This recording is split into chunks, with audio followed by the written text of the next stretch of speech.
बिस्मिल्लाहिर्रहमानिर्रहीम, अस्सलाम वालेकुम जी। मैं उसामा तैयब आपकी खिदमत में हाज़िर हूँ। मैंने आज से 2 दिन पहले एक प्रोग्राम देखा और वो प्रोग्राम उसके बाद सोशल मीडिया पे हर जगह ये देखा कि वो प्रोग्राम वायरल था। उस पे गुफ्तगू की जा रही थी। सुहेल वड़ाई साहब एक मुस्तनद नाम, एक बड़े सहाफ़ी। मैं उनकी ज़ात के बारे में, उनकी शख्सियत के बारे में थोड़ा-सा आगे चल के बात करूँगा, लेकिन पहले जो चीज़ मैंने देखी वो ये थी कि कामरान शाहिद साहब जो दुनिया न्यूज़ पे प्रोग्राम करते हैं, उनके प्रोग्राम में सुहेल वड़ाई साहब बैठे हुए हैं और उनके साथ फ़िज़ा अली साहिबा बैठी हुई हैं। मैं बतौर ख़ातून फ़िज़ा अली साहिबा की भी बहुत इज़्ज़त करता हूँ। मैं उनको कदर की निगाह से देखता हूँ। जो भी वर्किंग वीमेन हैं, किसी भी फ़ील्ड के अंदर हैं, मैं ये समझता हूँ कि वो बड़ा अच्छा काम कर रही हैं। लेकिन जो उन्होंने बोला सुहेल वड़ाई साहब के बारे में, जब सवाल किया गया कि अगर सहाफ़ी ना होते तो क्या होते? तो उस पे फ़िज़ा अली साहिबा ने ये कहा कि अगर सहाफ़ी ना होते तो किसी रेस्टोरेंट या किसी होटल के अंदर वॉशरूम के स्वीपर होते। और फिर उसकी उन्होंने वजह बताई, और वजह ये बताई उन्होंने कि क्योंकि आप जब भी प्रोग्राम करते हैं तो आप वॉशरूम में जाते हैं, वो ज़रूर देखते हैं आप।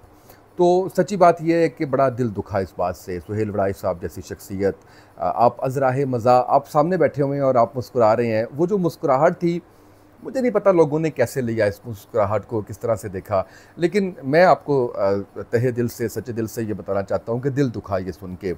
मुझे लगता है कि इस तरह की बात नहीं करनी चाहिए थी। बाकी सहाफ़ियों के बारे में भी, मुजीबुर रहमान शामी साहब के बारे में उन्होंने कहा कि अगर सहाफ़ी ना होते तो बावर्ची होते। इरशाद भट्टी साहब के बारे में भी ये वाली बात कही। तो मेरा ख़्याल है कि बहुत सी तनकीद हुई इस प्रोग्राम पे।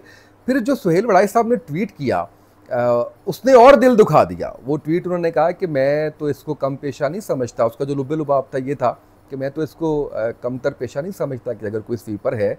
और फिर उन्होंने मियाँ मोहम्मद बख्श के कलाम से मैं गलियाँ दा रूड़ा, तो उन्होंने इस तरह से बात की। एक बड़ा आदमी ही ये बात कर सकता है। मैं समझता हूँ कि उनका कद और बढ़ गया है। पहले ही वो एक बड़े आदमी थे। तो मेरी जितनी दफ़ा बात हुई फ़ोन पे सुहेल वड़ाई साहब से, मैंने एक दफ़ा प्रोग्राम में दावत देने के लिए उनसे रब्ता किया। 2007-17 की बात है शायद। फिर एक दफ़ा मैंने पिछले दिनों एक टीवी चैनल पे था, तो टेलीफोनिक बीपर पे उनके साथ बातचीत हुई। मुलाकातें अक्सर उसमें तकरीबात में होती हैं सुहेल वड़ाई साहब से। तो मैं ये समझता हूँ कि मैं आज से अगर 15-16 साल पहले मीडिया में मैंने कदम रखा, तो उस वक्त भी हम सुहेल वड़ाई साहब को उस्ताद का दर्जा देते थे। उस वक्त भी हम उनके प्रोग्राम से सीखा करते थे। उस वक्त भी हम ये समझते थे कि ये जो सवाल की काट है, वो कैसे सीखनी है, वो सुहेल वड़ाई साहब से सीखनी है। यानी कोई गुस्सा नहीं, कोई एनर्जी लेवल इतना हाई नहीं जो प्राइवेट मीडिया का ख़ासा होता है।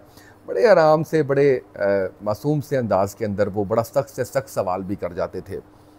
तो मैं आपको गोशगुज़ार ये करना चाहता था कि मेरा जो क्राइटेरिया है किसी शख्स को पहचानने का, इतने साल मीडिया में काम करने के बाद, कि अगर वो कैमरे के सामने और कैमरे के बगैर एक है, तो उससे कौले फेल में तज़ाद नहीं है। इसका मतलब ये है कि वो बंदा खरा है।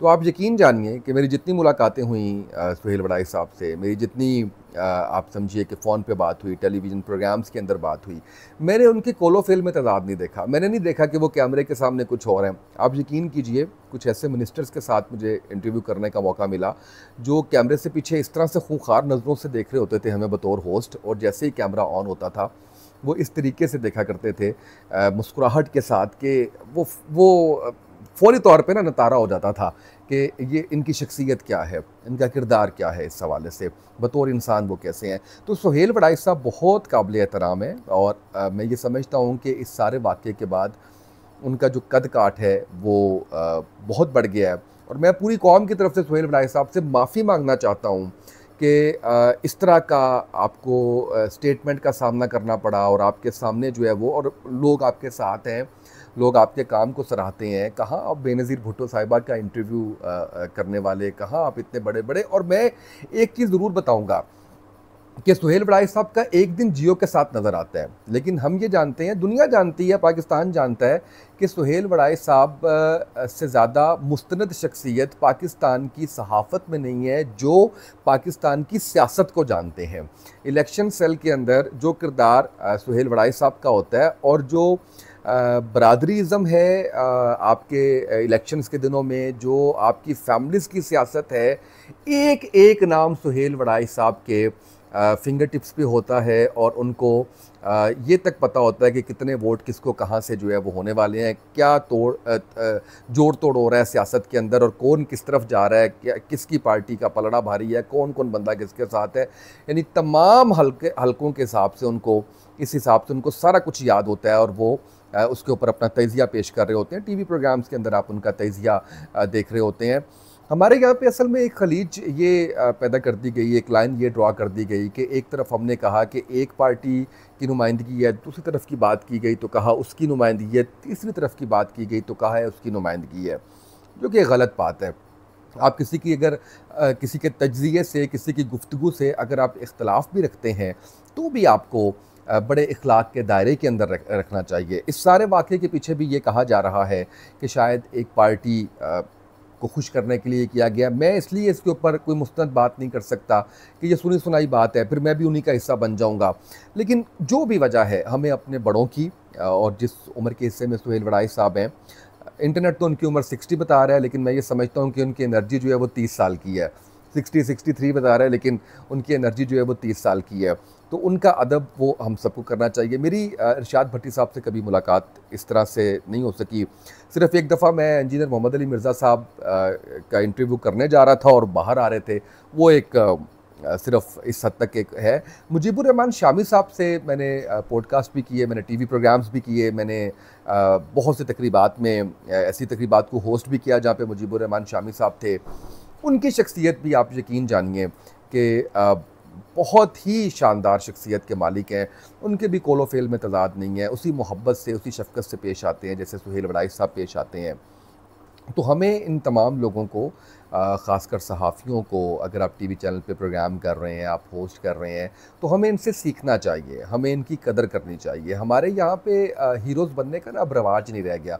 हम लोग हीरो बनाते नहीं हैं, कम अज़ कम इस दुनिया के अंदर रहते हुए उनको हीरो नहीं बनाते। जब वो इस दुनिया से चले जाते हैं तो फिर हम उनकी कदर करते हैं। तो हमें इस तरह के तमाम लोग जो एक सनद का दर्जा रखते हैं, और हुकूमत पाकिस्तान ने इन लोगों की खिदमात को सराहा हुआ है। सदर मुमलिकत की तरफ से सुहेल वड़ाई साहब को प्राइड ऑफ परफॉर्मेंस मिला है, और बहुत से अवार्ड्स उन्होंने अपने नाम किए हैं, और जिस कंसिस्टेंसी से वो काम कर रहे हैं, जितने सालों से वो एक्टिव सहाफ़त के अंदर हैं, अखबारात के अंदर हैं, बड़े बड़े मीडिया चैनल्स के अंदर हैं, दुनिया के एग्जीक्यूटिव डायरेक्टर के तौर पे गए, उसके बाद रीज्वाइन किया 2020 में दुनिया जियो न्यूज़ को फिर, और उनका प्रोग्राम, मैं ये समझता हूँ कि उनके प्रोग्राम को कॉपी करने की भी कोशिश की गई। जिन्होंने कोशिश की वो भी अच्छा था, और इसके साथ साथ जो है वो चीज़ जो सुहेल वड़ाई साहब की है, जिस अंदाज में वो सवाल पूछते हैं, जिस तरह से वो सवाल पूछते हैं, वो मुझे बड़े कम लोगों में नज़र आई है। सख्त सवाल होता है उनका, लेकिन इतने नरम अंदाज में पूछते हैं, इतने अच्छे अंदाज में पूछते हैं कि बड़ा अच्छा लगता है। तो मेरा दिल दुखा हुआ था, मैंने इसलिए ये वीडियो बनाई। मैं चाह रहा था कि अपनी ये सोच मैं आपसे भी शेयर करूं, और मुझे उम्मीद है कि आप लोग भी इस बात से एग्री करेंगे कि हमें अपने बड़ों की इज़्ज़त करनी चाहिए। बहुत शुक्रिया।